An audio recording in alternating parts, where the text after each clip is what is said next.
રાજ્યની ચૂંટણી અનુસંધાને રાજ્ય ચૂંટણી આયોગની માર્ગદર્શિકા મુજબ વાવ-થરાદ જિલ્લામાં જિલ્લા પોલીસ દ્વારા ચૂંટણીલક્ષી લગભગ તમામ તૈયારીઓ પૂર્ણ કરવામાં આવેલ છે.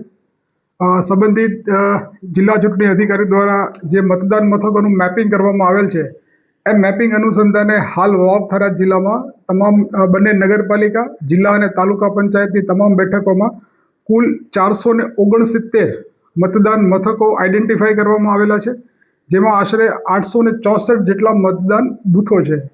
આ તમામે તમામ મતદાન મથકો ઉપર કરવામાં આવેલ મેપિંગ આધારે હાલની સ્થિતિએ જિલ્લામાં કુલ 2 હાઇપર સેન્સિટિવ મતદાન મથકો અને કુલ 121 જેટલા સેન્સિટિવ મતદાન મથકો નક્કી કરવામાં આવેલ છે.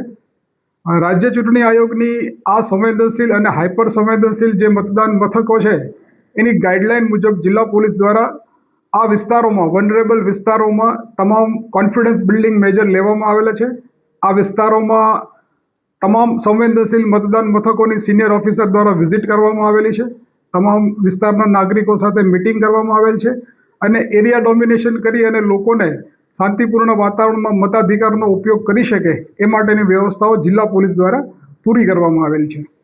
હાલની સ્થિતિએ ચૂંટણીલક્ષી અન્ય કામગીરી જોઈએ તો જિલ્લાના તમામ હથિયાર પરવાનેદારોના હથિયારો જમા કરવાની કાર્યવાહી પૂર્ણ કરવામાં આવેલ છે.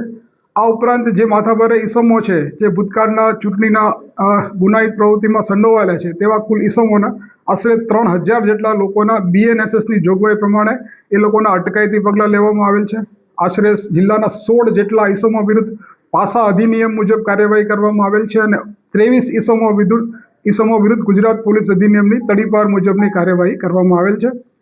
આ ઉપરાંત જિલ્લામાં પ્રોહિબિશનની પ્રવૃત્તિઓ નેસ્તોનાબૂદ કરવા, આવી અસામાજિક પ્રવૃત્તિઓ નાબૂદ કરવા માટે છેલ્લા 20 દિવસમાં ચૂંટણી જાહેર થયા પછી આશરે 1,46,00,000ની માતબર કિંમતનો મુદ્દામાલ જે છે જિલ્લા પોલીસ દ્વારા કબજે કરવામાં આવેલ છે. જિલ્લાનો જે માનનીય ડીજીપી શ્રી કચેરી દ્વારા જે જિલ્લાનો ડિપ્લોયમેન્ટ પ્લાન્ટ મળેલો છે જે સમગ્ર રાજ્યમાં જે સ્કેલ આપવામાં આવેલો છે એ સ્કેલ મુજબ આપણા વાવ-થરાદ જિલ્લાના તમામ મતદાન મથકોને ધ્યાનમાં રાખીને કુલ 1849 જેટલા પોલીસ અધિકારી કર્મચારીઓનું ડિપ્લોયમેન્ટ કરવામાં આવનાર છે. આમાં પોલીસ વિભાગની ગ્રુપ પેટ્રોલિંગ મોબાઈલો 47 જેટલી, આ ઉપરાંત 7 જેટલી ક્વિક રિસ્પોન્સ ટીમ અને 2 જેટલી એન્ટી રાયોટ ટીમનો પણ સમાવેશ કરવામાં આવેલો છે.